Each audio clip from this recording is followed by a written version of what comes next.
जल्दी आ गए? हाँ, तुम तो कह रहे थे कि 10 बजे तक आने वाले हो। आते जाते दोनों वक्त फटाफट ट्रैप मिल गई, आ गए जल्दी। इंस्पेक्टर वीरेन का फोन आ गया था। अच्छा, क्या कहा? कह रहे थे कुछ बुरी खबर है, 10 बजे तक यहाँ आ रहे हैं। फिर क्या हो गया? क्या हो गया? अरे कमाल है, ये माचिस का बक्सा मेरे पास कहां से आ गया? कौन सी माचिस का बक्सा? ये अरे इसमें क्या खास बात है, जैसे माचिस होती है वैसे ही है। अरे देख नहीं रहा, इस पर जो लेबल लगा हुआ है उस पर रेल का इंजन है। रेल का इंजन? रेल का इंजन है तो क्या हुआ? सत्या, जब मैं घर से निकला तब जहां तक मेरा ख्याल है मेरे पास घोड़ा छाप माचिस थी, अब ये रेल के इंजन में बदल गई। सत्या, इस बार बाजार से कौन सी माचिस मंगवाई थी? वही जो हमेशा आती है, घोड़ा छाप। कितनी मंगवाई? 1 दर्जन। तुम्हें पक्का मालूम है इंजन छाप नहीं मंगवाई? पुटीराम, रसोई से माचिस के डिबिया तो ला, अभी पता चल जाएगा। देखना तो जरा, माचिस पर क्या इंजन छाप है घोड़ा छाप है? घोड़ा छाप? कहा ना मैंने, मेरी तो कोई बात मानते ही नहीं। अच्छा ठीक है, जाओ। सुनो, इंस्पेक्टर बिरेन आने वाले हैं, अच्छी चाय भिजवा दो।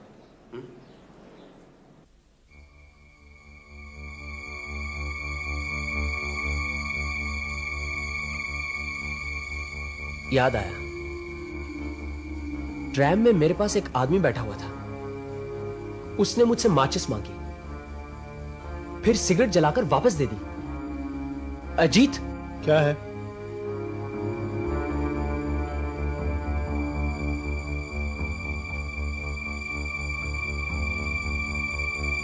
जरूर उस आदमी ने डीएसएलआर का बक्सा बदल दिया है। कौन था वो आदमी? गौर नहीं किया, लेकिन ठंड की वजह से वो मफलर लपेटे हुए था, और फिर मैं भी ज्यादातर खिड़की से बाहर देख रहा था।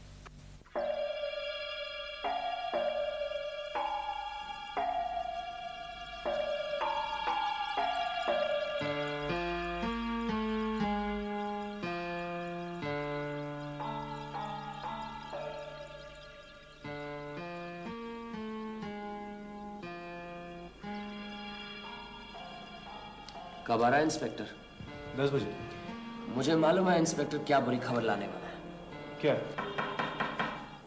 जाओ दरवाजा खोल दो, इंस्पेक्टर बिरेन आए।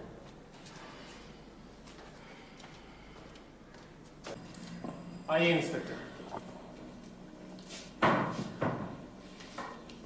प्रोफेसर देव कुमार की माचिस की डिबिया की चोरी कब हुई? अरे, आपको कैसे पता चला?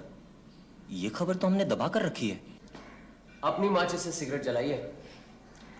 चोरी कब हुई? परसों। लेकिन आपको? चोर ने खुद बताया। ये देखिए वही बक्सा, आज किसी ने मेरी माचिस के बदले मुझे दी, और ये देखिए तीलियां। अब इस पर गौर कीजिए। वही खतरनाक तीली है? कौन था वो आदमी? जो भी हो, उसका मकसद था मुझे मार डालने का। लेकिन क्यों? इतने सारे लोगों के होते हुए सिर्फ आपको ही क्यों मारना चाहता है वो? उसका ख्याल है कि अगर ब्योमकेश को रास्ते से हटा दिया जाए तो उसे कोई नहीं पकड़ सकेगा। ये बात नहीं है अजीत, पुलिस में बहुत से आदमी हैं जो होशियारी और अक्लमंदी में मुझसे कम नहीं है। हमारे इंस्पेक्टर बिरेन को ही ले लो ना। अगर चोर का यही इरादा है तो वो मुझे न मारकर इंस्पेक्टर बिरेन को भी तो मार सकता है। ऐसी बात नहीं है, लेकिन आपको मारने की वजह क्या हो सकती है? यही बात तो मेरी समझ में नहीं आ रही। मेरी तो किससे ऐसी कोई दुश्मनी नहीं है जो मुझे मारने की सोचे। ये बात नहीं है ब्योमकेश बाबू। अब आप भी तो चोर उचक्के और बदमाशों के पीछे लगे हुए हैं। आपका कोई दुश्मन ना हो ये तो हो नहीं सकता, और फिर हमारा तो धंधा ही दुश्मन पैदा करना है। अच्छा एक बात बताइए, ये माचिस पुलिस के कब्जे से गायब कैसे हो गई? कैसे गायब हुई ये बताना तो बहुत मुश्किल है। आपको तो मालूम है कि प्रोफेसर देव कुमार के मुकदमे में यह माचिस बतौर एग्जिबिट कोर्ट में पेश की जाती थी। परसों ये मुकदमा खारिज हो गया और तभी से ये माचिस मिल नहीं रही।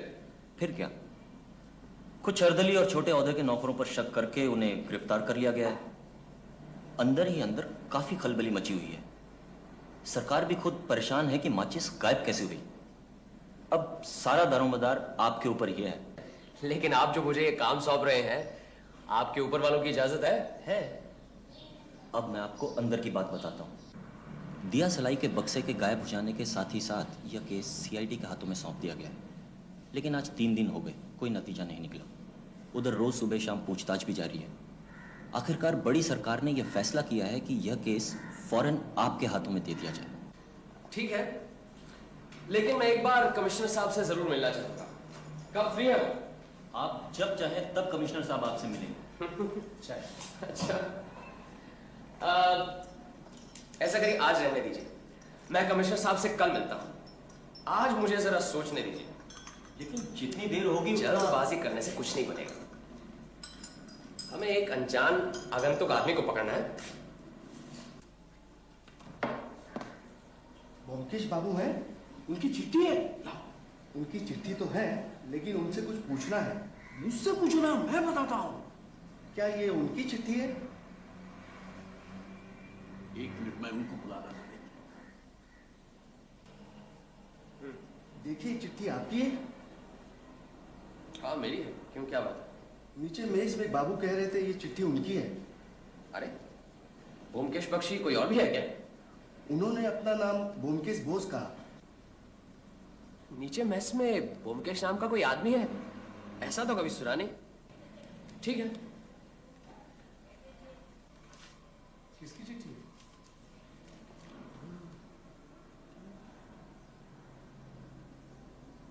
मेरी नहीं, कोकानंद गुप्त। अजीब नाम है।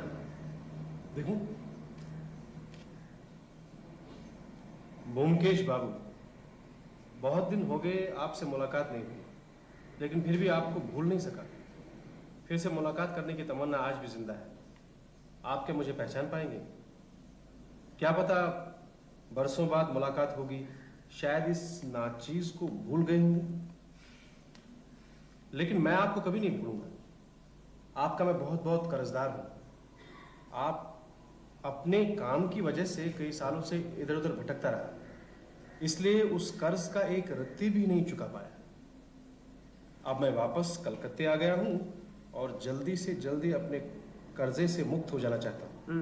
सस्नेह नमस्कार के साथ, आपका गुणमुग्ध कोकानंद गुप्त। ये चिट्ठी हमें नहीं पढ़नी चाहिए थी। वैसे इसमें कोई खास गुप्त बातें तो नहीं है, लेकिन फिर भी किसी की व्यक्तिगत निजी बातें दूसरों को नहीं पढ़नी चाहिए। हाँ वो तो ठीक है, लेकिन चिट्ठी मेरी है नहीं, इसका भी तो पता लगाना था। कोकानंद गुप्त, मैं तो ऐसे किसी आदमी को पहचानता नहीं, और अगर पहचानता भी हूं तो इतना बड़ा उपकार किया हो ये तो मुझे कुछ याद नहीं। उसे वापस दे देनी चाहिए। क्यों नहीं? कोटीराम, कोई नया आदमी लगता है। देखो, दरवाजा खोलो तो।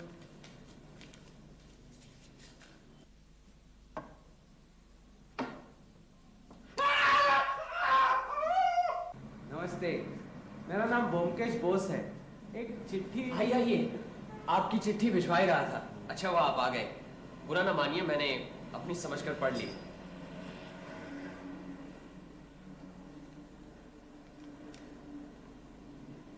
कोकानंद गुप्त, लेकिन मैं तो किसी। आपने पढ़ी है ना चिट्ठी? हाँ पढ़ी है। पोस्टमैन कह जरूर रहा था कि आप नीचे मेस में रहते हैं, लेकिन ये चिट्ठी मेरी नहीं है। मेरा नाम ब्योमकेश बख्शी। आपको कौन नहीं जानता, आप तो हमारी बिल्डिंग की शान है। लेकिन ये चिट्ठी मेरी है या नहीं, कुछ समझ में नहीं आ रहा है। खैर, जब आपकी नहीं है तो मेरी होगी। महान व्यक्ति उपकार करके भूल जाते हैं, यही तो उनकी महानता है। ऐसी कोई बात नहीं है, बहुत दिनों की बात है, कुछ याद नहीं आ रहा है। अच्छा, आप इस मेस में कितने दिनों से? ज्यादा नहीं, यही कुछ 6-7 दिन से। अच्छा, चलिए, अपने ही नाम वाला एक और मीत मिल गया। आइए ना कभी कभी। जरूर। अच्छा।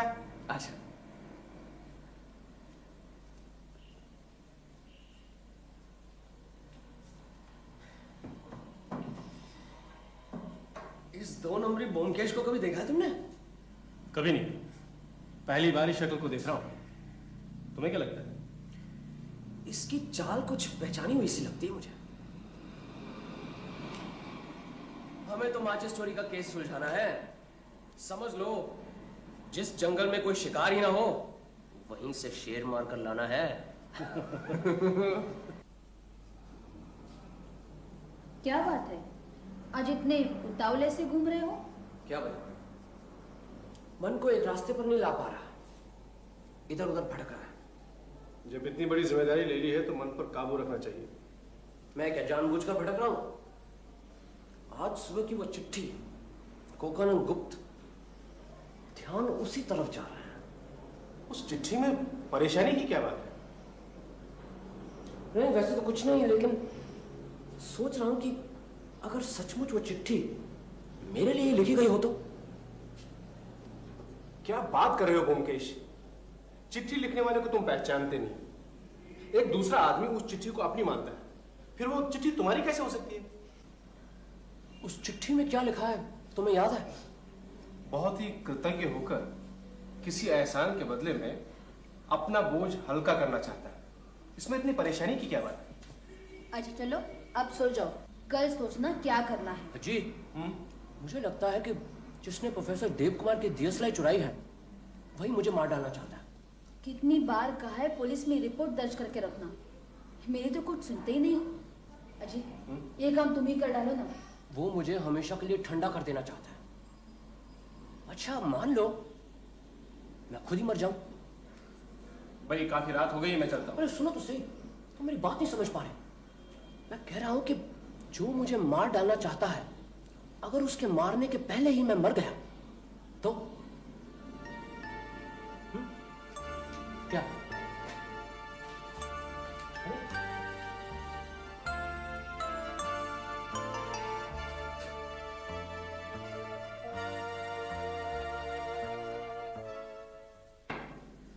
एक चाय ले आना।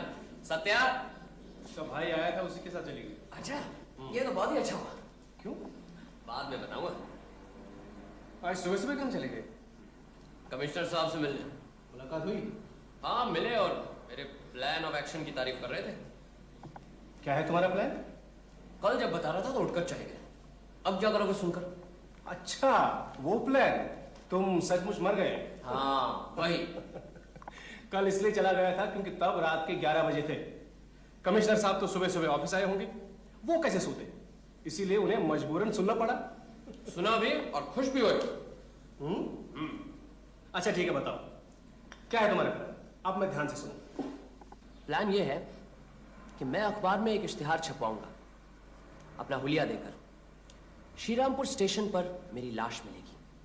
मौत कैसे हुई कुछ नहीं मालूम। कलकत्ते से 4:53 की लोकल ट्रेन का टिकट मेरी जेब में होगा। अब अगर कोई लाश को शिनाख्त करना चाहे तो श्रीरामपुर अस्पताल में आकर दरियाफ्त करें। ये तो बिल्कुल वैसी बात हुई जैसे किसी अनजान तालाब में मछली पकड़ने के इरादे से बंशी डाले बैठे हो।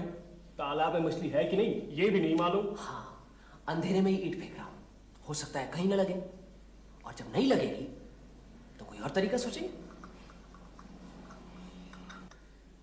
मुझे यकीन है कि जो मुझे खत्म करने की सोच रहा है, जब वो पढ़ेगा कि मेरे जैसा ही आदमी मरा है, तो वो एक बार मुझे देखने जरूर आएगा। फिर जो जो शख्स मुझे देखने आएंगे, पुलिस उनका पीछा करके उनकी असलियत का पता जरूर लगाएगी, और फिर पता लगाने में मैं भी तो साथ रहूंगा। अब मरा थोड़ी हूं। कमिश्नर साहब राजी हो गए? पूरी तरह से। कैसे कमिश्नर है? तुमसे तो अच्छे हैं। अच्छा, अब तुम्हें एक काम करना है, तुम्हें अपना मुंह बिल्कुल बंद रखना है। इस प्लान के बारे में तुम्हें, मुझे और कमिश्नर साहब के अलावा कोई कुछ नहीं जानता। सुनो, सत्या को भी कुछ कहने की जरूरत नहीं, इसीलिए उसका चले जाना ही अच्छा। ठीक है। और कल सुबह श्रीरामपुर के अस्पताल में इस मुर्दे के दर्शन करने नहीं आओगे? अच्छा, मैं अभी निकल जाऊंगा, फिर नहीं आऊंगा रात में भी। Hello hello inspector Biren, good morning.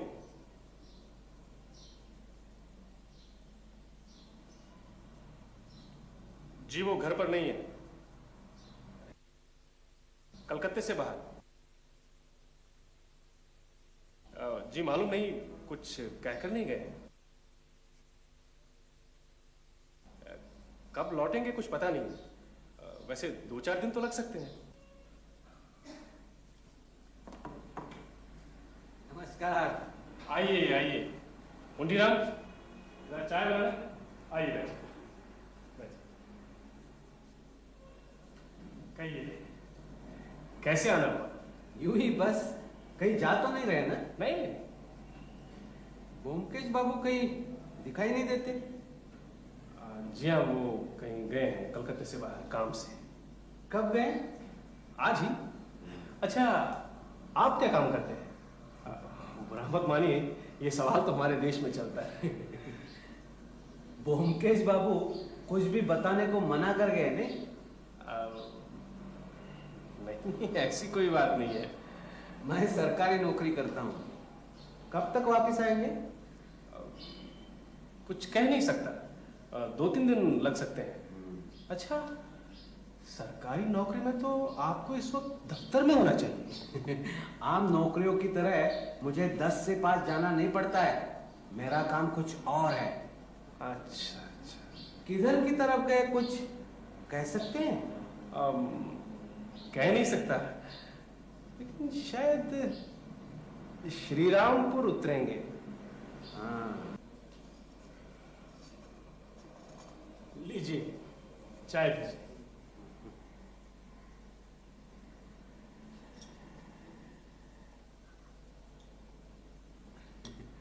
आप शायद सोच रहे होंगे कि मैं आपकी बातों को जानने की कोशिश कर रहा हूं। नहीं, ऐसी बात नहीं।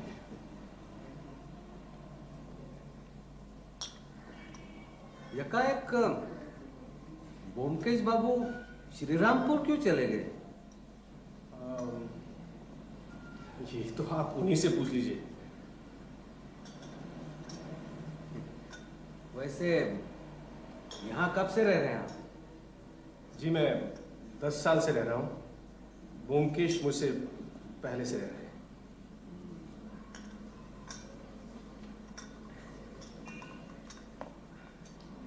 फिर आइएगा कभी।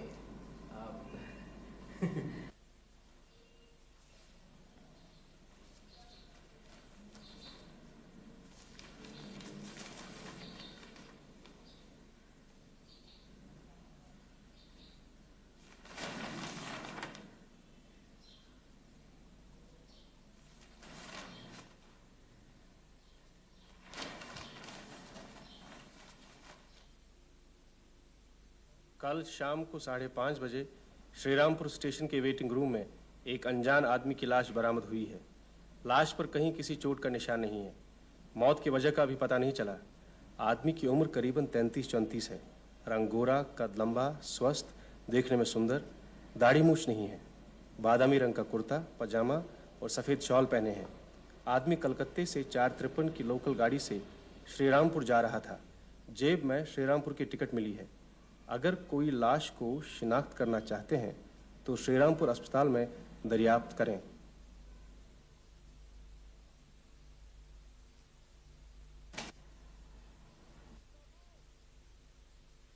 अजीत बाबू, सुबह सुबह कहाँ चल दिए? वो जरा डायमंड हार्बर तक जा रहा हूँ, एक दोस्त से मिलने। ब्योमकेश बाबू कब आएंगे कुछ पक्का नहीं है, इसलिए सोचा जरा घूम आऊं। अच्छा अच्छा, आज का अखबार पढ़ा? नहीं, ट्रेन में पढ़ता जाऊंगा।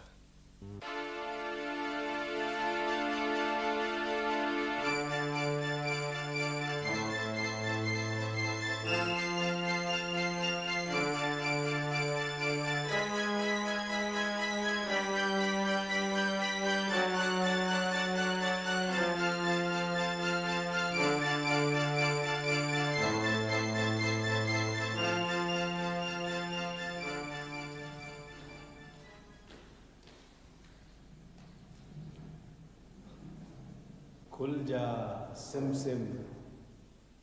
कब से पड़े हो? 2 घंटे हो गए, एक सिगरेट तो पिलाओ। बिल्कुल नहीं, मुर्दे को पिंड दिया जाता है, सिगरेट नहीं। आजकल तो हर रस्म रिवाज में संशोधन हो रहे हैं। कितने लोग आए तुम्हें अब तक देखने? सिर्फ 3, सब स्थानीय लोग थे, लोफर क्लास के। तो फिर क्या फायदा हुआ इस प्लान का? अरे मायूस क्यों होते हो? अभी तो सारा दिन बाकी है, फिर कल भी तो है, अगर ज़रूरत पड़ी तो। क्या मतलब? कल तक ऐसे ही पड़े रहोगे? मान लो तुम्हारे उस दुश्मन ने वो इश्तेहार पढ़ा नहीं हो तो? अरे पढ़ेगा कैसे नहीं, 3 अखबारों में छपाया है। हाँ, तो अब मैं क्या करूँगा?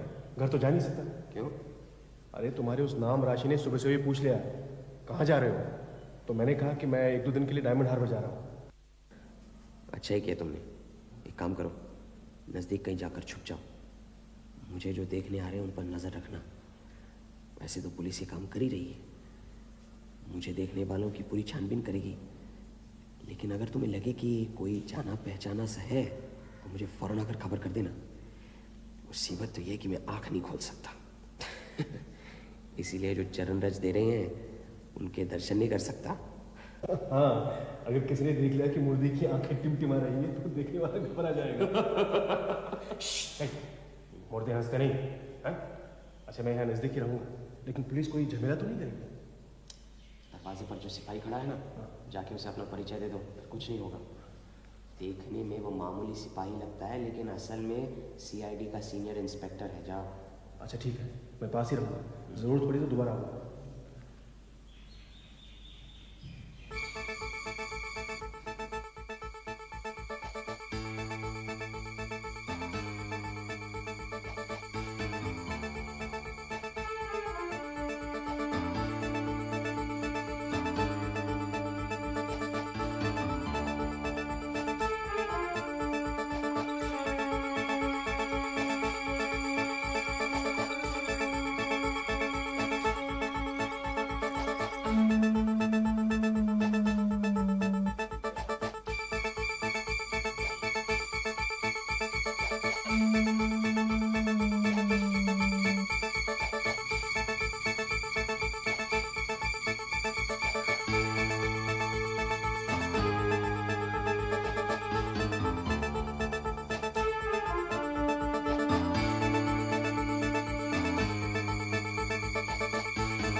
अरे कौन आया था मालूम है?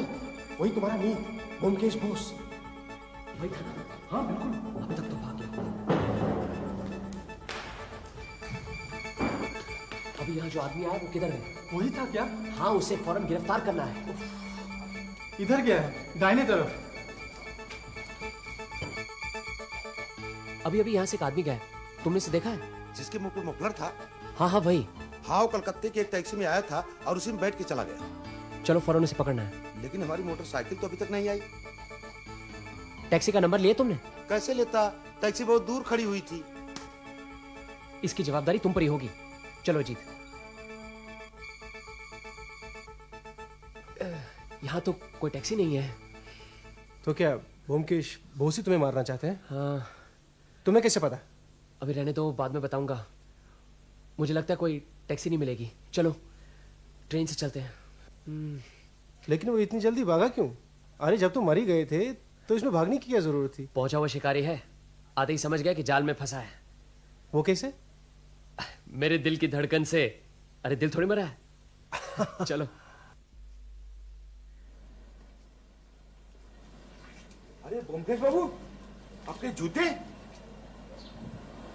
आप बताइए कि वो आपके ब्योमकेश बाबू आए थे क्या? वो अभी अभी आकर चले भी गए।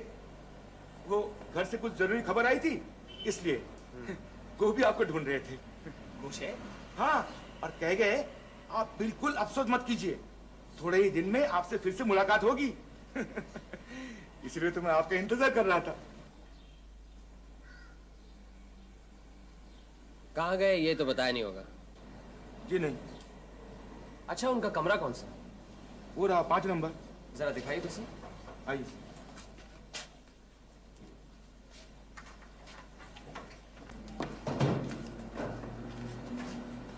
बात क्या है मुमकिन बाबू? कुछ नहीं, इस कमरे में जो हजरत रहते हैं वो एक दागी आसामी है। आसामी? अपने साथ तो कुछ ले नहीं गया, बक्सा बिस्तर सब यही है। नहीं नहीं, वो साथ में एक छोटी सी पोटली और पानी की सुराही लेकर गए और कह गए 3-4 दिनों में वापस आएंगे। पानी की सुराही? पानी उबालकर पीते थे क्या? जी नहीं। अच्छा ठीक है, आप किसी आदमी को इंस्पेक्टर बिरेन के यहाँ भिजवा दीजिए, कहलवा दीजिए कि मैंने कहा है चोट पकड़ा गया है, यहाँ फौरन चलेगा। मैं तब तक इस कमरे की तलाशी ले लेता हूँ।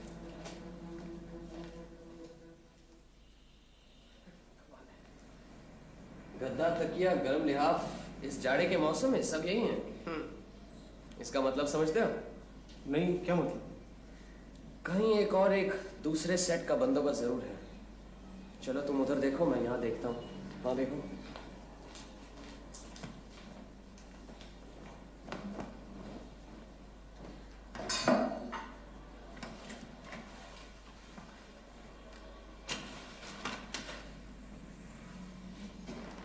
तुम क्या वो माचिस ढूंढ रहे हो? अरे नहीं, वो माचिस नहीं।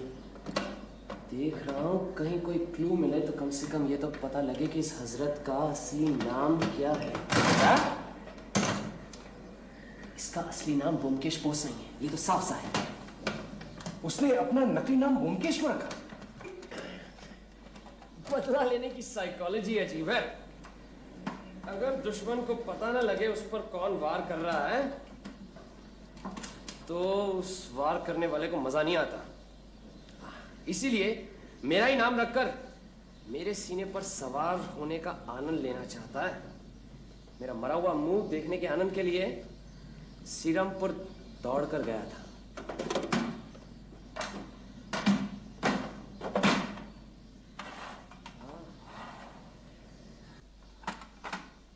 अच्छा, कभी कभी दाढ़ी मूंछ लगाकर भेस भी बदलता है। ये क्या है? ये बड़ी किस्म का वाटरप्रूफ कपड़ा है। ये देखो, यहाँ से इस्तेमाल किया गया। शीशी, लाख, मोमबत्ती और वाटरप्रूफ कपड़ा सब एक साथ। इसका मतलब समझते हो? नहीं। मेरी समझ में तो आ गया। अब ये पता लगाना है कि ये हजरत यहाँ से गए कहाँ। जरूर इनका कोई और ठिकाना है। वो चिट्ठी मालूम है तुम्हें? कोकानंद गुप्त। हाँ हाँ हाँ। वो कोकानंद गुप्त भी यही हजरत है। उनकी चिट्ठी की ऊपरी चिकनी चिपड़ी बातों के छिपी हुई है उनकी हिंसात्मक मनोवृत्ति। साफ साफ तो लिख दिया था उसने, मुझे भूला नहीं। अब कर्ज चुकाने के लिए उतावला है। अब कलकत्ते आ गया है तो जल्द से जल्द मेरा खात्मा करके अपने कर्ज से मुक्त होना चाहता है। इसका मतलब तुम्हारा कोई पुराना दुश्मन है? इसमें कोई शक नहीं। लेकिन है कौन? यही गुत्थी तो नहीं सुलझ रही। मुमकिन बाबू, दरोगाजी ने कहा वो अभी आ रहे हैं। ठीक है। अच्छा, ये आपके ब्योमकेश बाबू जब यहाँ से पोटली और पानी की सुराही लेकर गए तब आप जरूर उनके साथ नीचे तक गए होंगे उनको छोड़ने? जी हाँ, गया था। टैक्सी का नंबर मालूम है? जी वो तो नहीं मालूम, लेकिन ड्राइवर सरदार था। नीचे कोई और था? नहीं शायद, हाँ आपका नौकर था। आप लोग शायद घर पर नहीं थे तो वो नीचे ठीक है ठीक है। पूटीराम का तो होना ना होना बराबर है। उसे अंग्रेजी कहाँ आती है तो टैक्सी का नंबर याद रखेगा। अच्छा, आपके ये ब्योमकेश बाबू अगर वापस आ जाए तो हमें बता दीजिएगा। अगर हम ना हो तो दरोगा जी को बता दीजिएगा। ये कमरा ठीक ठाक करवा लीजिए। किसी को बताना मत कि हमने तलाशी ली है। ये सामान मैं ले जा रहा हूं। अगर वो टैक्सी का नंबर मिल जाता ना तो अच्छा होता। पूटीराम, तुम फौरन अंग्रेजी सीख लो। कल ही प्यारी सरकार का पहला भाग मंगवा लेना, अजीत तुम्हें सिखा देगा। क्यों भाई, क्या बात हो गई? पूटीराम के सामने ये हजरत टैक्सी में बैठकर चले गए। अब अगर पूटीराम को अंग्रेजी अक्षरों का ज्ञान होता तो कम से कम ये तो बता सकता कि नंबर क्या था। ठीक है पूटीराम, जाओ। कल से तुम्हारी अंग्रेजी तालीम शुरू। मैं कह रहा था कि क्या है? वो टैक्सी का नंबर मैं देखा है। अरे देखा होगा लेकिन पढ़ तो नहीं सकते। मैंने पढ़ भी लिया है। 2 के बाद 2 सिफर फिर 2। तुम्हें अंग्रेजी पढ़नी आती जी नहीं, वो तो हिंदी में लिखा था। है? शाबाश बूटीराम, अगर हिंदी और अंग्रेजी में कोई 2 नंबर 1 से है तो वो है 2 और 0। शाबाश, आज से तुम्हारी तनख्वाह 1 रुपए ज्यादा। जाओ। अब हमें देर नहीं करनी चाहिए। गाड़ी का नंबर तो पता चल गया है, अब उस गाड़ी और ड्राइवर का पता लगाना है। ठीक है, मैं अभी जाता हूँ।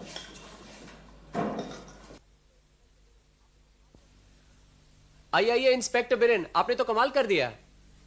सरदार जी, आपको याद है इस बिल्डिंग से आज आप एक शख्स को श्रीरामपुर लेकर गए, वहां से आप उसे कहां लेकर गए, हमें कुछ बता सकते हैं? जी, श्री रामपुर अस्पताल के कुछ दूर गाड़ी रुकवाकर वो बाबू अस्पताल के अंदर गए, लेकिन जल्दी वापस आकर फिर कलकत्ते वापस चले आए। इस बिल्डिंग के पास मुझे रुकने को कहा, लेकिन फिर कुछ सामान लेकर आए, गाड़ी में बैठे और फिर बहू बाजार के पास उतरकर एक गली में चले। आपके पास नीचे टैक्सी तो होगी अपनी? आओ। जहां उस शख्स को उतारा, आप हमें ठीक उसी जगह पर ले जाएंगे? हाँ, क्यों नहीं। चलिए अजीत, आओ अपनी टॉर्च भी साथ में ले लो, चलो।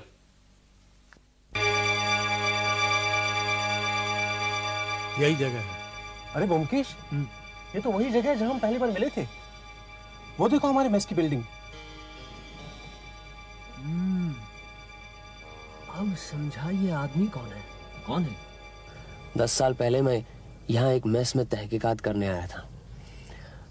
उसके मालिक का नाम था अनुकूल बाबू, साथ साथ में कोकेन का धंधा भी करता था। उसे मैंने पकड़वा दिया, 10 साल की सजा हुई उसे।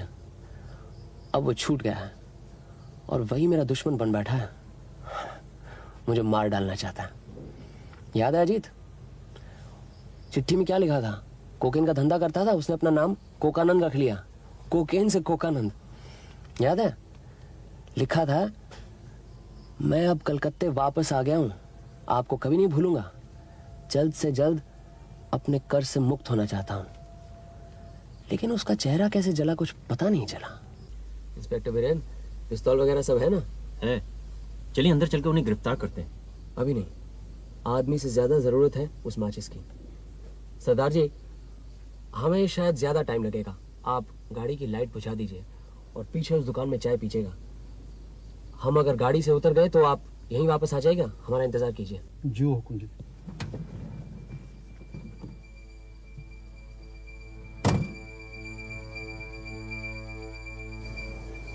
हम यहाँ धरना दे रहे हैं, हाँ। कभी ना कभी तो निकलेगा।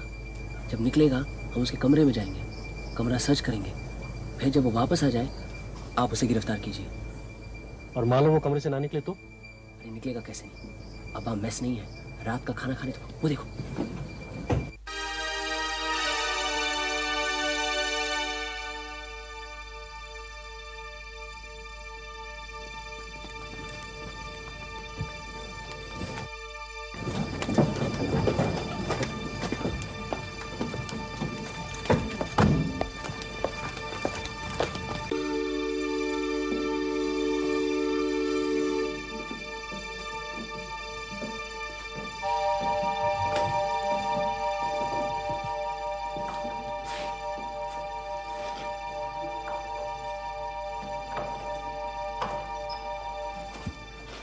हम दोनों अंदर जा रहे हैं, आप उस कोने में छिपे रहिए।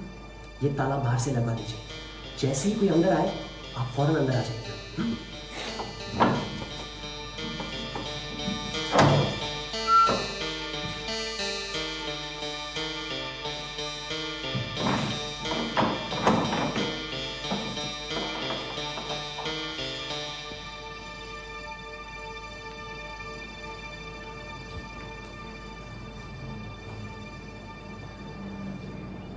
बैठो अजीत, यही इंतजार करते हैं। इसी कमरे में तो हमारी पहली मुलाकात हुई थी।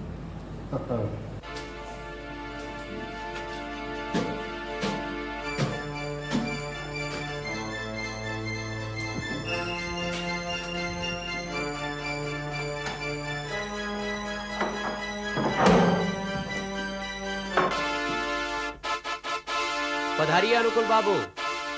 क्या चाहिए ब्योमकेश बाबू? कोकेन? जी नहीं, इतनी कीमती चीज लेकर क्या करेंगे, हमें तो मामूली चीज चाहिए। एक दियसलाई का बक्सा। कौन सी दियासलाई? जिस बक्से से कुछ दिन पहले ट्रैम में आपने मुझे एक तीली भेंट की थी। क्या कह रहे हैं? मुझे कुछ समझ में नहीं आ रहा। आपको सब मालूम है, और अपना हाथ स्विच से हटा दीजिए। अंधेरा हो जाने से हमसे ज्यादा आपको तकलीफ होगी। देखिए, आपके पीछे इंस्पेक्टर बिरेन पिस्तौल लिए खड़े हैं। अच्छा, तू पुलिस लेके आया है।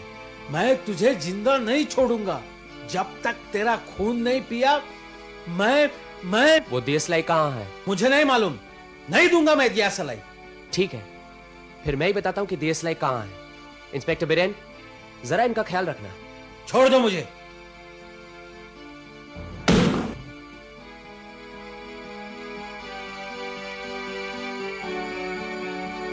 वाटरप्रूफ सील मोहर की हुई शीशी।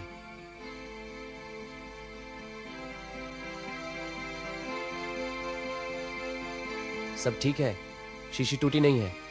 इंस्पेक्टर बिरेन, इसी शीशी में दियसलाई की बाकी तीलियां हैं। अब आप इन्हें गिरफ्तार कर सकते हैं। चलो। भाई कोटीराम, आज तो तुम बढ़िया सी चाय पिलाओ। आइए। आइए इंस्पेक्टर बिरेन, आइए। भाई अनुकूल बाबू का चेहरा कैसे जला इसका पता चल गया। हाँ, अच्छा। अनुकूल बाबू एक पढ़े लिखे कैदी थे। हाँ। इसीलिए जेल अस्पताल की लेबोरेटरी में काम करते थे। 2 साल पहले उनका चेहरा नाइट्रिक एसिड की शीशी गिर जाने से चल गया।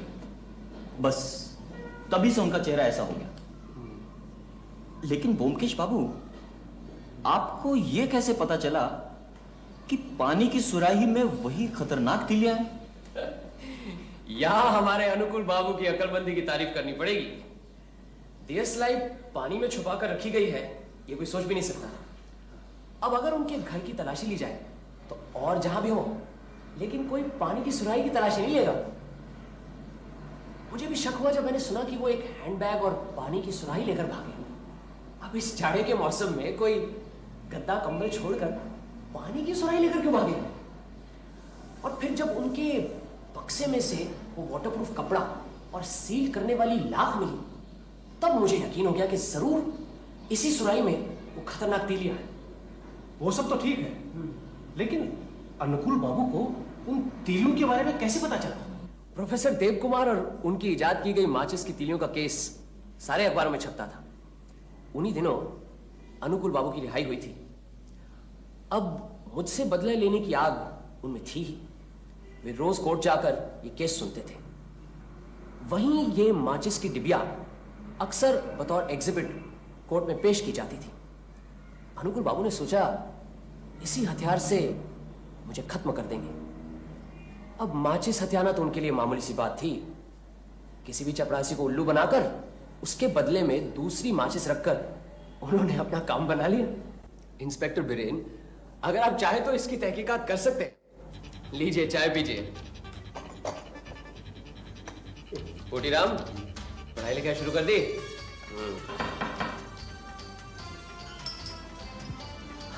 अरे क्या कर रहा है? खोल, सत्य आई। आओ सत्या, बिल्कुल सही वक्त पर वापस आई हो। मैंने समझा देर हो गई। कितनी भीड़ रही थी ट्राम गाड़ी में। कभी कभी देर ही सही वक्त होता है। क्यों?